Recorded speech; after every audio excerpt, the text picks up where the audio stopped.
It starts beneath your feet, unnoticed, forgotten. A layer of earth concealing a horror so unimaginable, it would take years to uncover. The smell, the weight of silence, the truth waiting in the dark. Wayne Gacy. A name that drips with terror. A name that has become synonymous with evil itself. But before the world knew his darkness, he was something else. A man with a family, a businessman, a community leader, a clown. They called him Pogo the Clown. A figure meant to bring joy, a painted smile, a friendly laugh. But behind the makeup, behind the mask, lurked something monstrous, something ravenous. For years, young men vanished without a trace. Some were runaways, some were looking for work, some simply took a wrong turn. But they all had one thing in common: they met Wayne Gacy. Norwood Park Township, Illinois. The 1970s. A quiet, middle-class neighborhood on the outskirts of Chicago. The kind of place where families felt safe, where kids rode their bikes late into the evening, where doors were left unlocked without a second thought. And at the heart of it all was Wayne Gacy, a local businessman, a precinct captain, a man who threw neighborhood parties, the kind of man people trusted, the kind of man no one ever suspected. But behind the doors of 8213 West Somerdale Avenue, there were secrets. Secrets buried beneath the floorboards. Secrets that would eventually claw their way to the surface. For years, boys and young men disappeared, one by one. Some were last seen accepting a job offer. Some were hitchhiking. Some simply vanished into the night. No one connected the dots. No one realized the horror that festered in the dark. By the time the truth was uncovered, it was already too late. 33 lives. Stolen, buried, forgotten by the world, until the earth itself could no longer keep its silence. But to understand the monster, we must first understand the man. March 17, 1942. Chicago, Illinois. A boy is born into a world he will one day terrify. His name, Wayne Gacy. To the outside world, he was just another child. But inside his home, a storm was brewing. His father, a man fueled by anger, alcohol, and disappointment. A man who saw weakness in his son. A man who lashed out with words and fists. Gacy tried to please him. He wanted love, approval. But no matter what he did, he was never enough, so he learned something. He learned to pretend, to wear a mask, to become what people wanted him to be, to bury his shame deep where no one could find it. It was a skill he would perfect, and one day, it would help him get away with murder.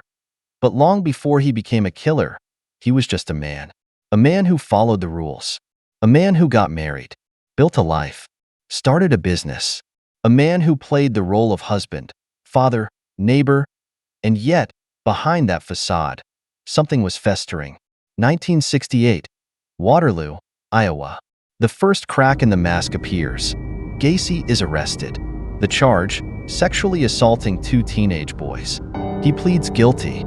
He is sentenced to 10 years in prison.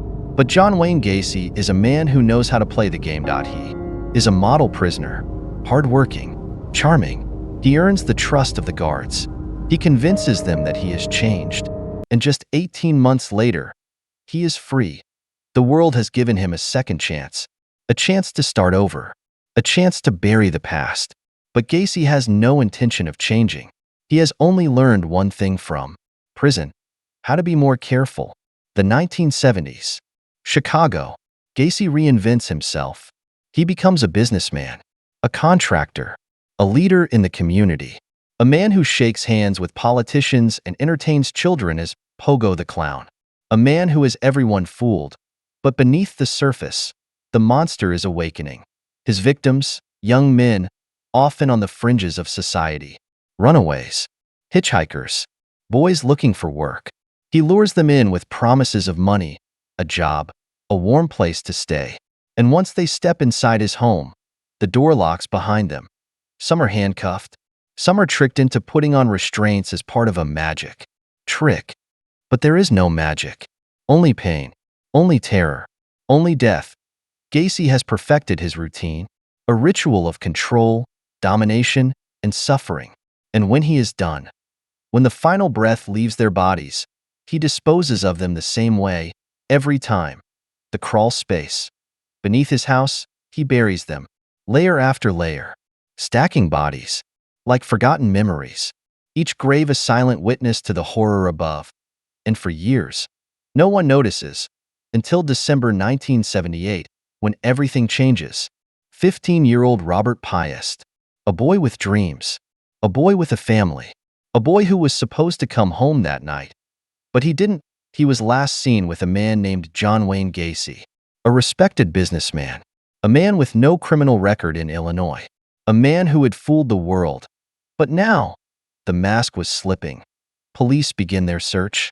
They follow the trail to Gacy's house. At first, nothing seems out of place. A clean home, a well-maintained property. But there's something else, a smell so strong, so foul, that even seasoned officers feel sick. The search intensifies. A shovel breaks the ground, and then a hand, pale, lifeless, reaching from the dirt, and then another, and another, and another. The truth is out. John Wayne Gacy is a monster. 1980. The trial of John Wayne Gacy begins. The charges, 33 counts of murder. The evidence, overwhelming. His defense, insanity. But the jury sees through the lies, the manipulation, the mask, the verdict, guilty. The sentence, death. For 14 years, Gacy sits on death row. He gives interviews. He paints. He denies. He claims innocence. But on May 10, 1994, his time runs out. AT 12:58 a.m. John Wayne Gacy is executed by lethal injection. And with that, the story ends.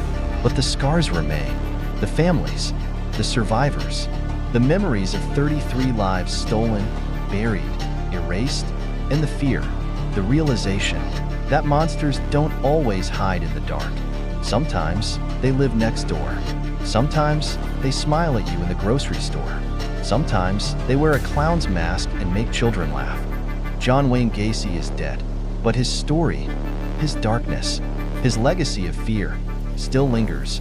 Because the true horror of John Wayne Gacy isn't just what he did. It's how long he got away with it. How many warning signs were ignored. How many lives could have been saved.